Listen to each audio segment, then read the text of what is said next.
Egg bajji టేస్టీగా ఇంట్లోనే చేసేసుకుందామా? ముందుగా కోడిగుడ్లను ఉడికించుకొని ముక్కల్లాగా కోసి పక్కన పెట్టుకోవాలి.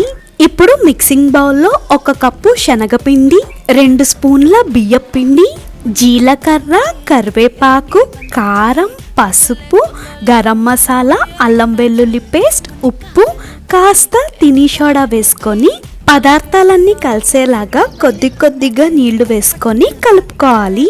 ఈ మిశ్రమాన్ని మరీ జారుగా కలుపుకోకూడదండి.